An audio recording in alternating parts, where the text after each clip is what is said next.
Jam Butty Boy is the Reluctant Fellrunner. Season 2, Episode 7. The Brocken Spectre. JB was up for an early morning run before work. It was just before sunrise, but it was already quite light, with the sun sending its light over the horizon. There was a chill in the air as he left the house, and he rubbed his bare upper arms.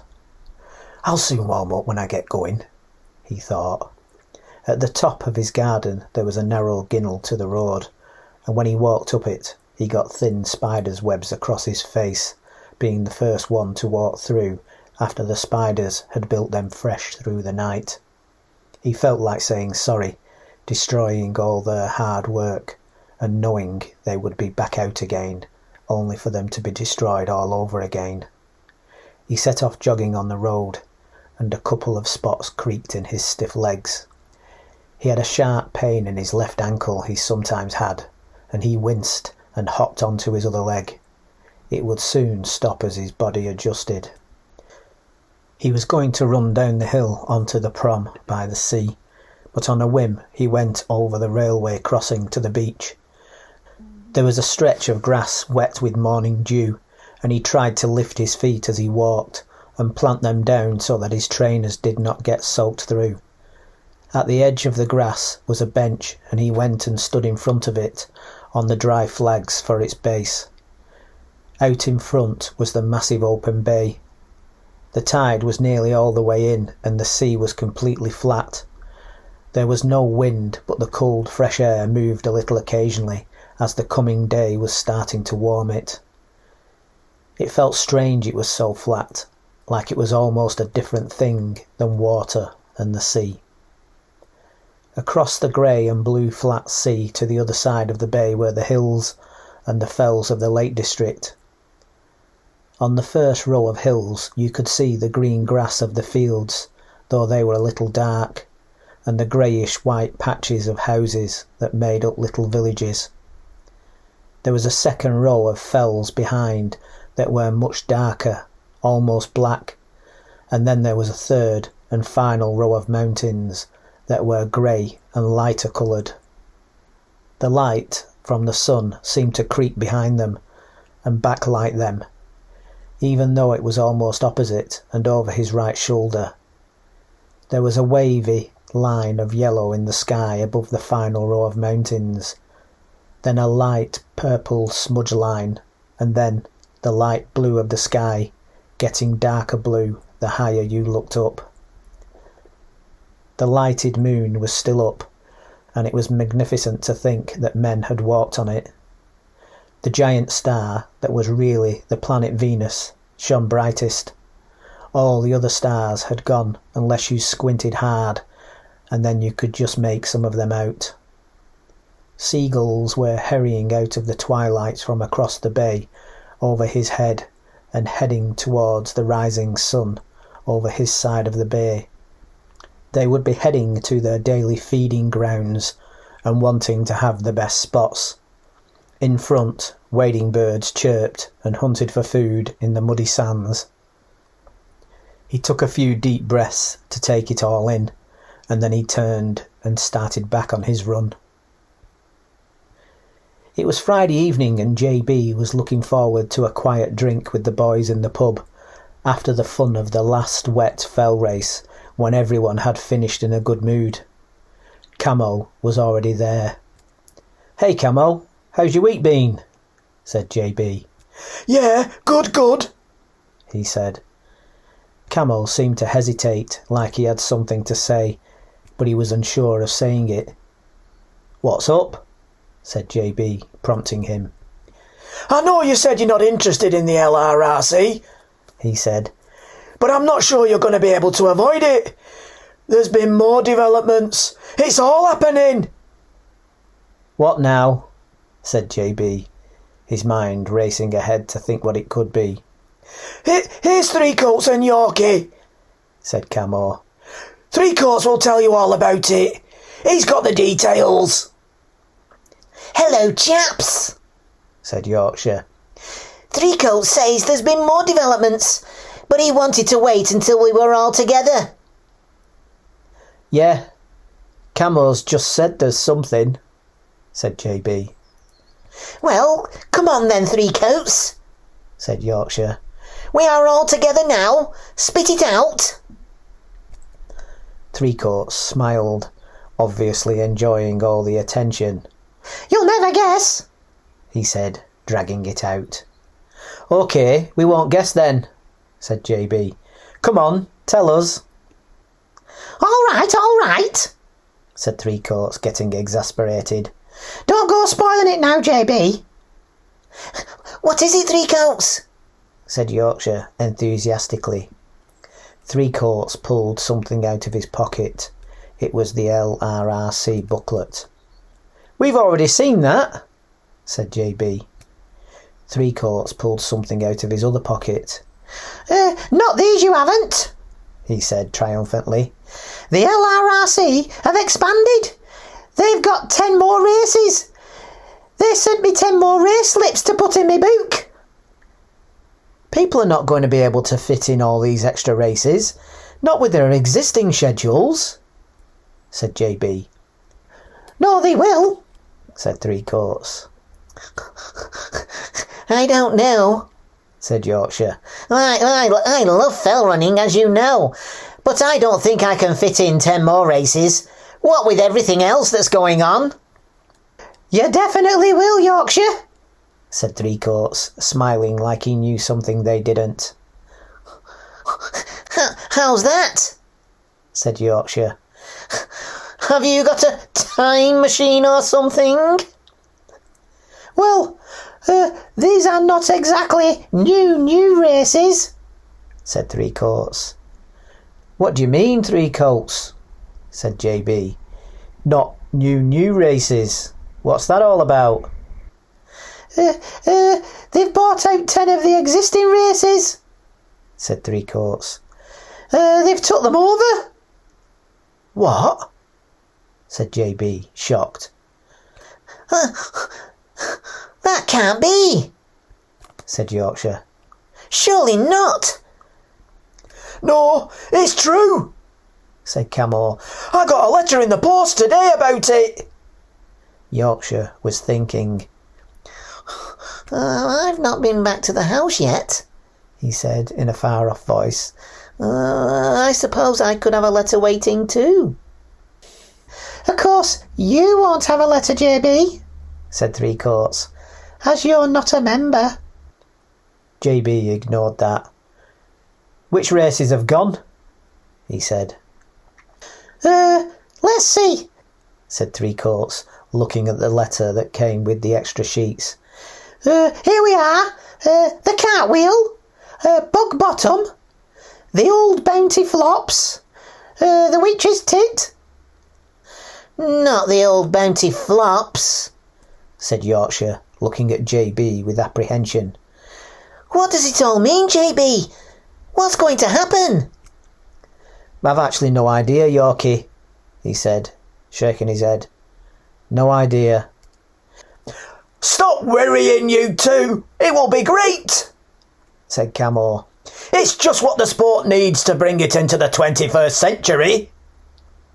It was quiet for a moment while they took it all in. What's the matter, Yorkie? said Camo. Why the face?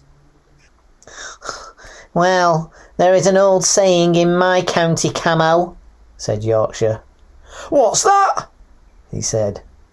Change is not good, Yorkshire answered. Give over, scoffed Camo. This is going to be great, I'm telling you. It's just what the sport needs. A bit of consolidation and organisation. 10 existing races, said JB. How did they do that? All eyes looked at Three Coats. I'm not certain, but I heard it was by email and bank transfer, said Three Coats. I heard an email went out to the long-established fell races offering to buy them out, and they got more positive replies back than they could take up. What does it matter who runs the races anyway, JB? said Camo. As long as they're on, who cares who runs them? The LRRC are good organisers. What difference does it make? Said JB. Have the prices gone up by any chance? Well, yeah, a bit, said Camo. But the organisation is better, so stands to reason. Besides, if you continue to sign up new members, you get a great discount. I've got 11 signed up so far. Yorkshire had been thinking and worrying over something. What's up, Yorkie? Said JB. It seemed Three Coats and Camo didn't want to ask. My family runs a long-established fell race, he said, and we didn't get any emails offering to buy us out. As if you need the money, Yorkshire, said Camo. Yorkshire looked at him shocked. My family does not make any money from putting on fell racing, he said. All the proceeds go to local charities. Oh, yes, sorry, said Camo. Of course not. I was forgetting. It went quiet while they all took it in. Hang on, said JB. What about people who've already paid in advance for these events? The old Bounty Flops is up next, and I've already paid for it. It mentions that here, said Three Coats, pointing at his letter. It says any non-LRRC member who has paid in advance can either join and become a member or can have their money back. Seems fair, said Camo. The old Bounty Flops fell race. JB pulled in at the place to pick up Yorkshire. He was still the one picking him up. Three Coats and Camo were going in a separate car, Camo's. It was the new split in the four of them since the creation of the LRRC. Yorkshire was stood in his new outfit, looking nervous and awkward. The top still had its crisp creases from coming straight out of the packet. It reminded JB of a child in a new uniform about to have his first day at school. Yorkshire opened the door and got in. Got your new uniform on for your first day of school? Smiled JB. You know, it does feel a bit like that, JB, said Yorkshire. Well called. Yorkshire looked at him in his normal top. Are you sure about this, JB? He said. I paid my money, he said. Oh, Three Coats leaflet said it was join the LRRC or your money back, said Yorkshire. Well, what if they won't let you race? I'm sure I won't be on my own. I'm sure there'll be loads there in exactly the same position as me, he said. The LRRC might have bought it out, but this is an ancient race that people do year after year. They sign up for this the minute it goes online to be sure of a place. I hope you're right, said Yorkshire. If they do stop you from racing, you won't want to sit there for a couple of hours while I run around. I suppose I could try and get a lift back with Camo and Three Coats. It'll be fine, said JB. When they got to the village, JB headed for the designated Fellrace car park behind the church. Everyone that passed them, or that they passed in turn, had on the red and black of the LRRC. JB turned into the car park and found a spot, and sat there with the engine running. All the runners they saw had red and black stripes.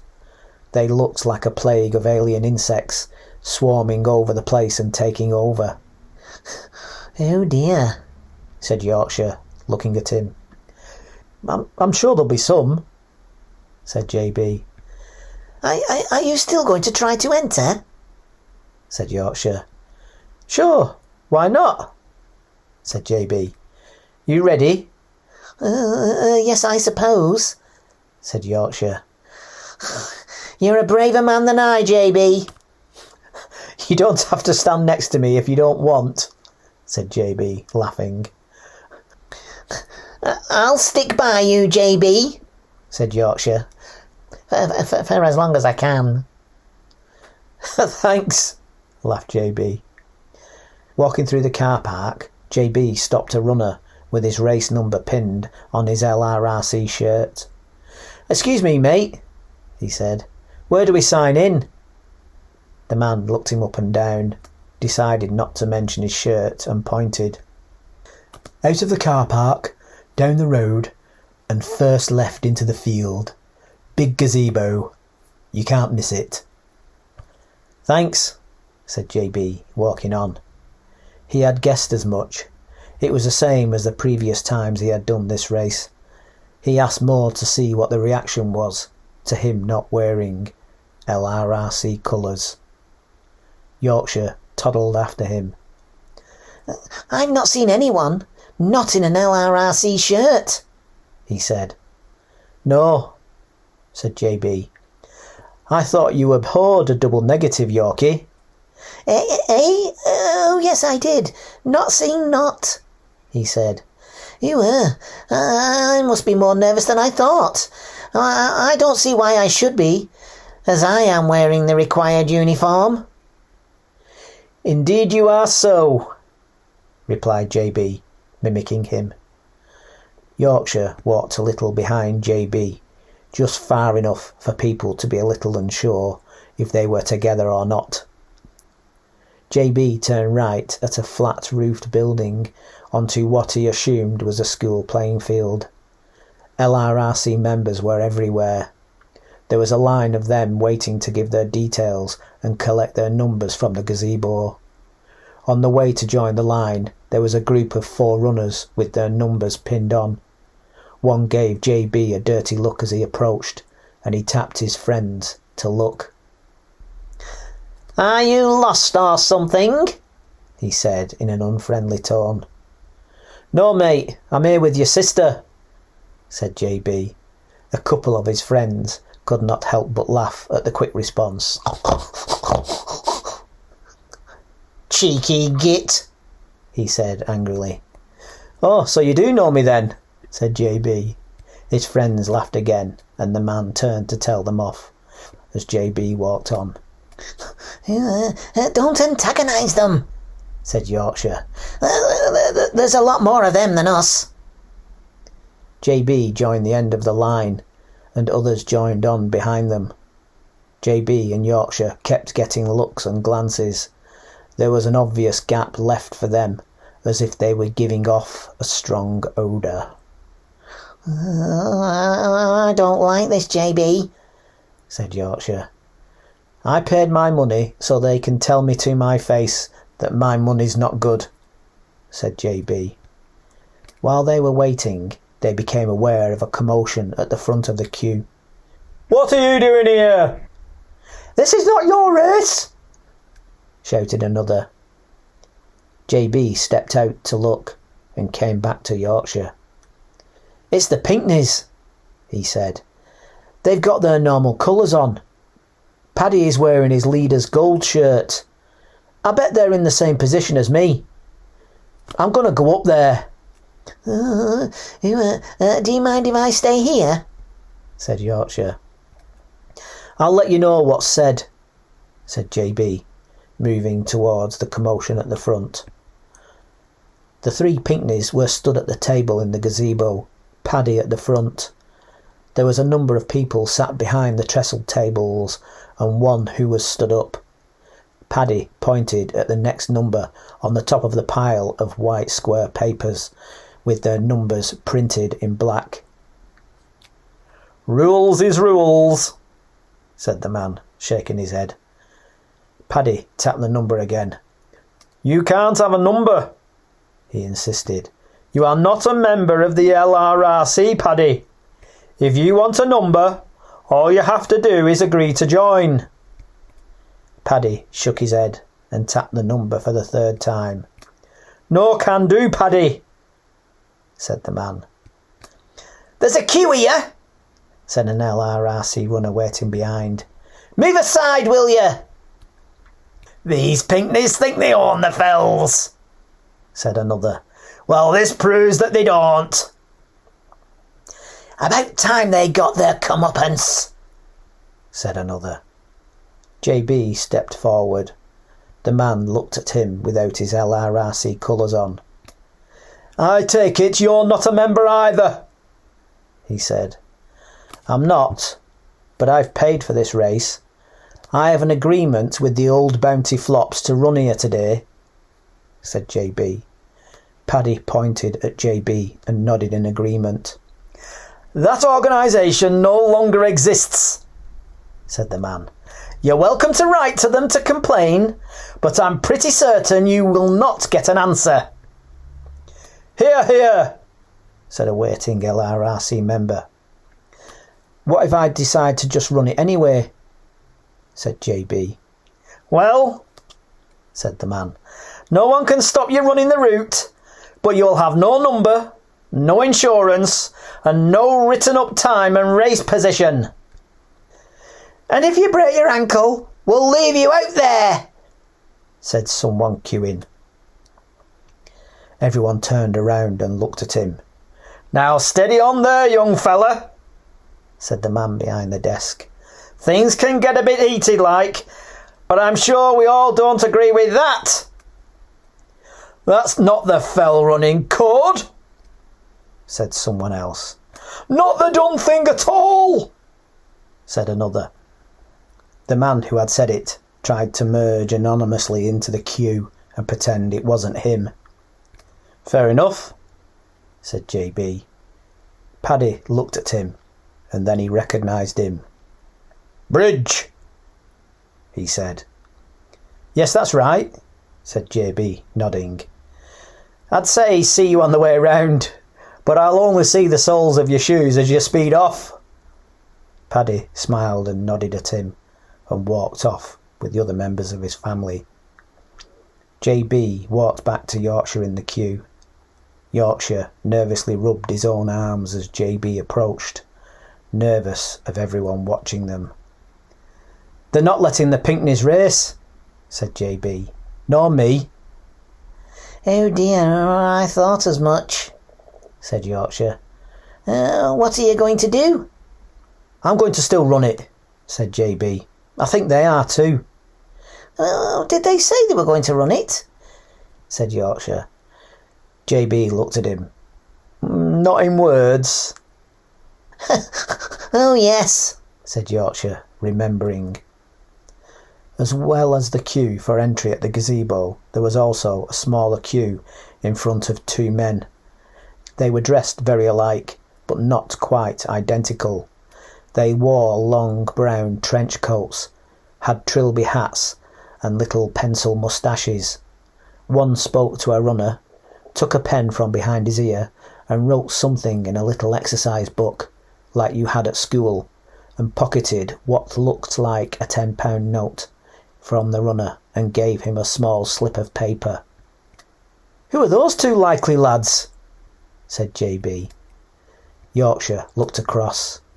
Those, he said. I'd keep away from those if I were you. They will be from Shady Enterprises." "Shady Enterprises?"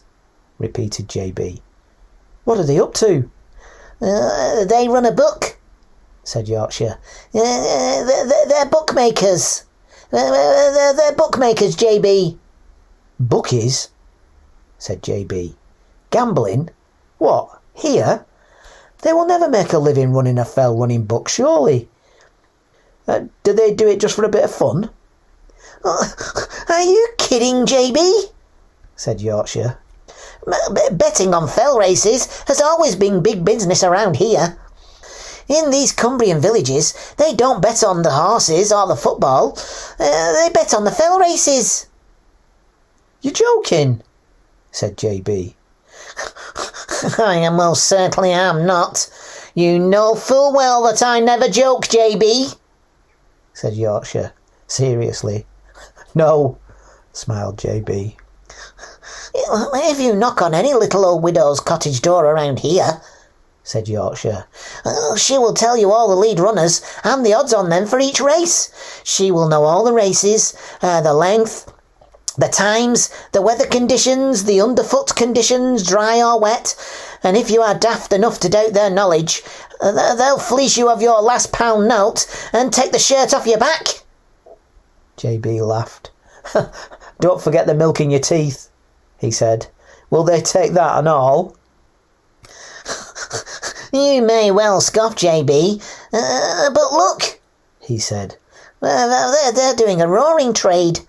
Mind you, they have had it hard these last few years, with Paddy Pinkney winning just about everything. Doesn't take a genius to put a few pounds on him. Or a Cumbrian pensioner widow, said JB. Exactly, said Yorkshire. I heard they had tried to bribe Paddy once, but he refused, of course. Good on him, said JB. You'd like to think that if any sport was going to be clean, it would be fell racing. Oh, not always, JB, said Yorkshire. Back in the day of the amateurs and the professionals, gambling and so in its wake cheating were rife. I never knew that, said JB. Oh, yes, said Yorkshire. The amateurs used to say they would never run for money because a man who runs for money can never be trusted. Sounds like a reasonable deduction, said JB. Well, yes it was, said Yorkshire. But as it turned out, the amateurs were worse than the professionals.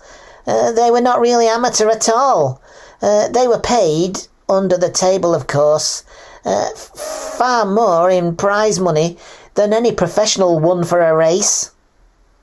Oh dear, said JB. Exactly, said Yorkshire. JB watched the queue for the betting and all the money that was changing hands. I'll leave you to get signed in, he said. I'll see you on the way around, or if not, at the car at the end. Are you sure? Said Yorkshire, trying not to show how keen he was for him to go. JB went to where the start of the race was and nipped into a shop. He thought he could wait it out until the race started. There were a couple of other runners in there, not in LRRC colours. One man and one woman. They looked like they were partners. They looked at him, he looked at them. They all hesitated. Are you going to race? Said the man, whispering. Yeah. Are you? Whispered JB back. They looked at each other. We were thinking about it, but did not want to do it if no one else was going to do it, said the man. You're the first we've seen, said the woman, joining in the whispering. The Pinkneys are here too, said JB. They are not wearing LRRC red and black, and I think they're going to run it. The man and the woman stood up a little straighter. Are they? Said the man, whispering less. Oh, that's brilliant. He looked at his partner. Should we do it? He said. As a protest? She nodded. Yes, as a protest, she said. They both smiled big smiles, like you sometimes see on someone having a religious moment. She turned to JB. Are you running as a protest too? She asked. JB thought about it. I've paid my money to run this race, he said. I've not changed. This race has changed under my feet. The man and woman looked at each other, confused for a moment. So a protest then? I guess so, said JB. The couple looked at each other and smiled, happy with that. The door opened and the bell above tinkled. A runner snuck in quickly, wearing non-LRRC colours. He stopped and looked at JB and the other two runners, looking them up and down. There was a momentary pause, and then they were all laughing nervously. Guess we all had the same idea, said JB. Yes, said the man in a sudden voice. I booked this race months ago, and I've travelled all the way up from Kent to find this Johnny-come-lately LRRC mob have taken over and tried to shut me out, unless I pay my membership fees too. Really got my goat, this has, taking over all these races. It's not right. That's exactly right, said the first man. He stepped forward to the man from Kent and held his hand out. The name's George, and this is my girlfriend Emma, he said. Harvey, said the man from Kent, shaking George's hand and then Emma's. Everyone looked at JB. JB, he said, offering his hand first to Harvey, as he was the nearest. JB, said Harvey. Let me guess. John Brown? Jam Butty, he said. Yes, surely, he said, while JB shook hands with George and Emma. No, said JB. I was caught eating a jam butty once on top of a fell. Oh? Said Harvey, still unsure. Could have been worse, said JB.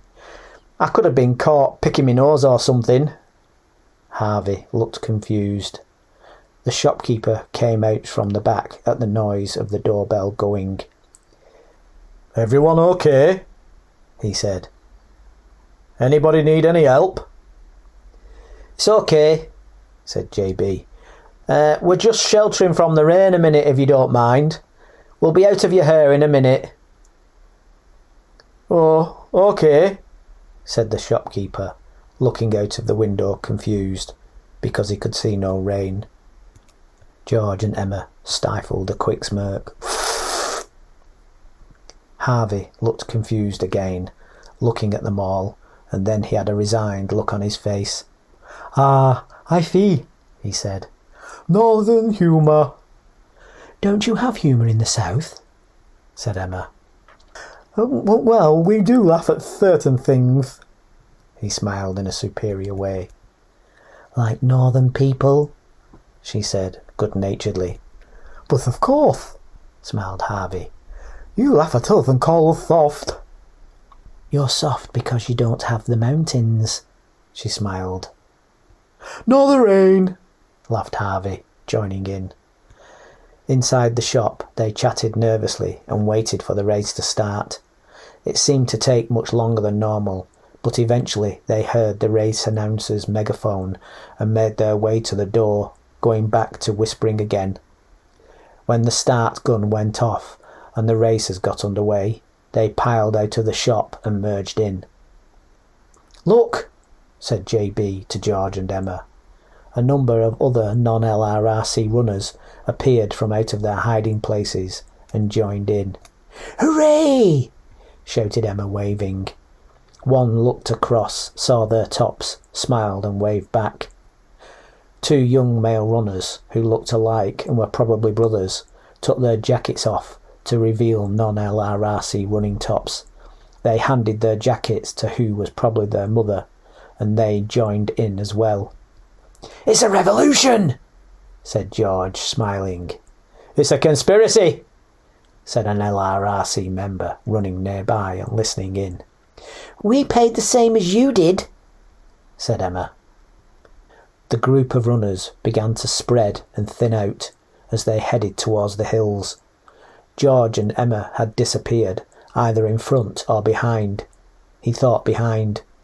They headed up towards the tops on a path with a stream coming off the fell to his right that had cut the little valley over thousands of years. There was cloud coming through from the bigger valley on the left.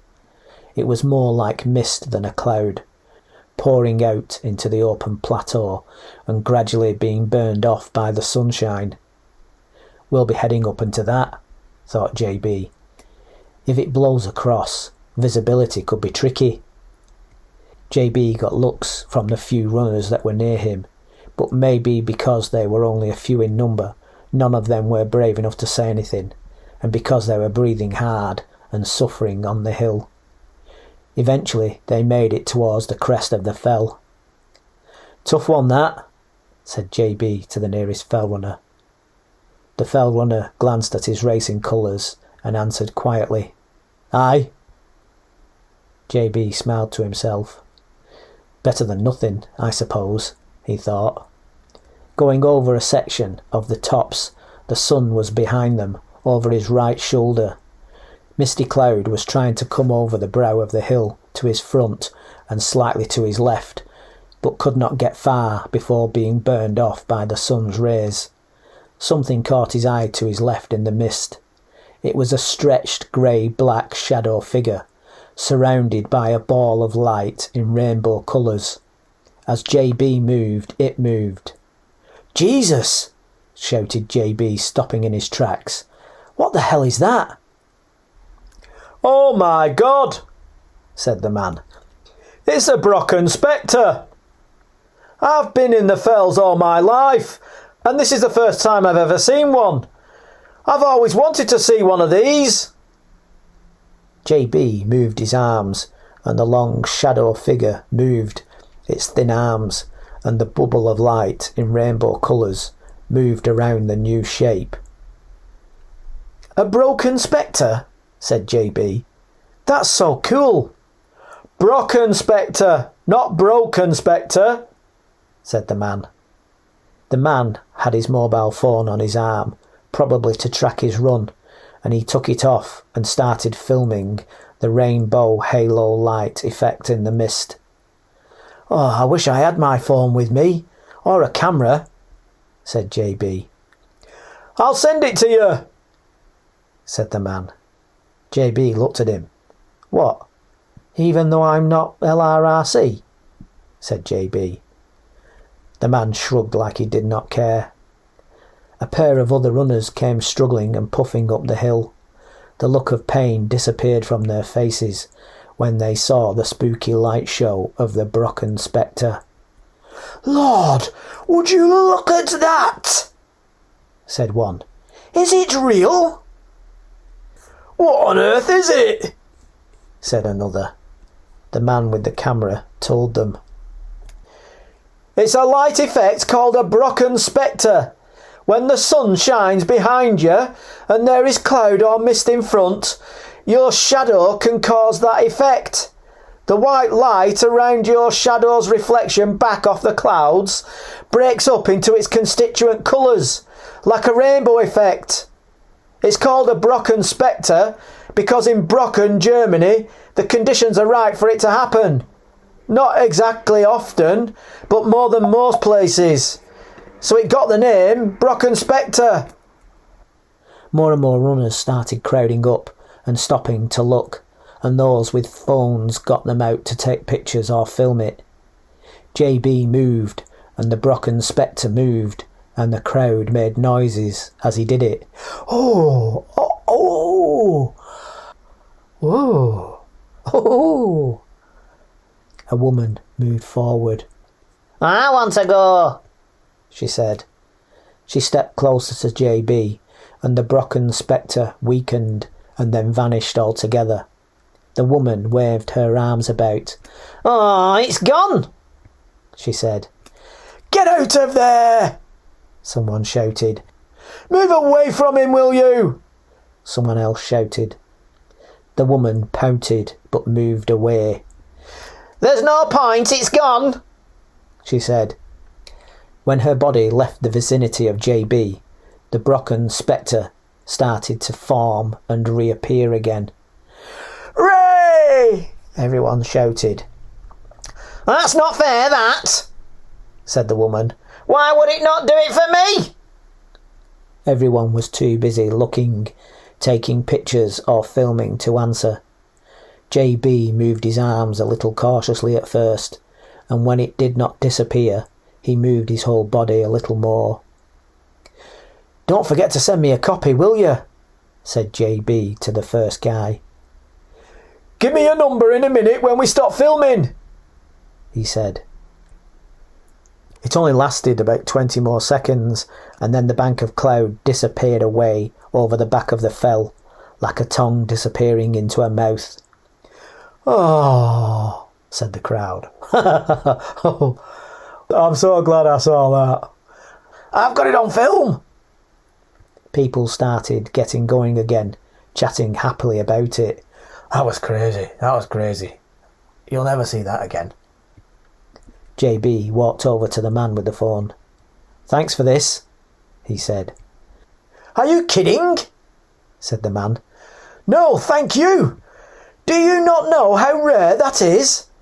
I wouldn't have missed it for the world. JB gave him his number. He offered his hand. JB, by the way, he said. The man shook his hand with a firm grip. Hugo, he said. Nice to meet you, Hugo, said JB. You too, JB, he said. I want to stay and see if it will do it again, said the woman, walking up. Well, if you stand right there for another 10 years, you might get lucky, said Hugo. You're joking, she said. I am not, he said. He looked up at JB. There's no signal up here, so it won't send. I've got your number, though, and I'll send it when we get back down to civilization, he said. OK, thanks, said JB. He hoped Hugo would be true to his word, and he went to set off. Will you send me a copy too? Said the woman, going up to him. Oh, but I don't know my number. Wait for me at the finish line, will you? And I'll go and get my phone. The last thing JB saw of them was Hugo giving the woman an exasperated look. Oh, he's going to get fed up now, and he won't bother sending it to anyone, thought JB. It will be a shame not to have a record of it. Oh well, at least I've seen one. While that was happening, no one was bothered I was not a member of the LRRC. After stopping, he was stiff getting going again for a bit. It was a long slog down to the finish line. In the second half of the race, people were too tired to complain about him running and were concentrating on just finishing. As he approached the finish line, the LRRC race marshals turned their backs and ignored him. Someone wearing red and black came in after him, and they gave him exaggerated encouragement just to rub it in. JB moved to stand a little away from the finish line and tried to catch the guy who had filmed the Brocken Spectre coming in. He shouldn't be too far behind me, he thought. I should see some of the lads coming in. Maybe some of them are around here. Where he headed, so that it was just out of the way, but he could still keep an eye on the finish line, was near a water station. A marshal stepped forward. Sorry, water for members only, he said, putting his hand out. Can't stop you running, but this is LRRC water only. As you like, smiled JB. He turned so that he could watch the finish line and the runners coming in. I'm pretty sure I'll recognise him, he thought. What was his name? Hugo, that was it. As he stood there, the lead marshal walked past, with the Pinckneys and the pipes following behind. Where's he taking them? Thought JB. The marshal walked them all to a small, unused area of grass behind the bank of blue plastic toilet cubicles. He's taking them to a quiet spot out of the way, in case it all kicks off, thought JB. Yes, Paddy, asked the lead marshal. Paddy jabbed his thumb to his own chest. First, he said. Then he pointed at his sister Pauline. First, he said again. No, Paddy, said the marshal. You do not qualify for this race, as you jolly well know. This is an LRRC regulated race, and you are not a member. You refuse to join, Paddy. JB felt the presence of people appearing behind him. He turned to find the two bookmakers from Shady Dealings stood there watching the discussion too. Howdy, said the nearest one, as they happened to make eye contact. How do? Said JB, nodding. All three of them went back to watching the discussion. First, insisted Paddy. No can do, Paddy, said the marshal. Dwayne Pipe here is the highest finishing male LRRC member, and his sister here, Jacqueline Hyde, is the fastest finishing lady member. Paddy looked at the pipes and then at his sister and brother, and jerked his head in the direction for them to leave. As he walked away, Paddy took his sweat-heavy gold jersey off and threw it onto his right shoulder. His body was the picture-perfect physique of a fell runner beaten and honed into shape by a life running the fells. Muscular, not bulging like a weightlifter, but long and thin, like a whip. Light like a rapier blade, not a heavy broadsword. A water reed that would bend to the wind but never break. He walked confident on slightly bowed legs, a cross between a ballerina and a cowboy. For some reason, JB had the image of the folded leather belt trick, where you grip it in your fists, bowing open the two sides of the thick leather, quickly pull your hands apart and make the leather straps snap together. Paddy reminded him of that. The one sign of weakness was his face carrying the weight of frustration. A proud warrior, he had taken on the challenge of the hill and other men and come out victorious, but he could not beat bureaucracy. JB watched him disappear with his family through the cars in the car park. Is that the way it ends? Thought JB, on a quiet patch of grass behind a block of blue plastic portaloos. After they had passed, some of the LRRC runners stood around, shouted the odd comment over the top of the cars to them. "Don't come back unless you're members! He wants them back!"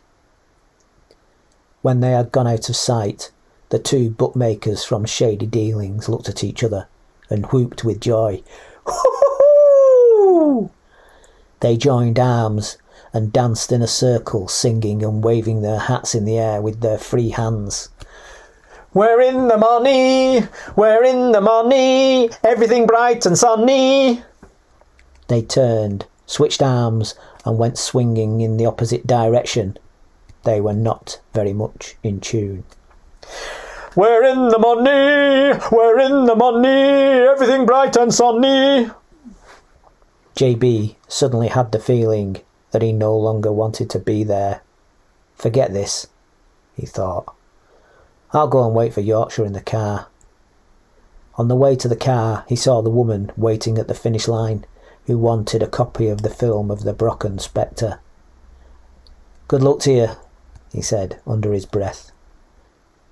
JB sat in the car. There was nothing to see because he was surrounded by other parked cars.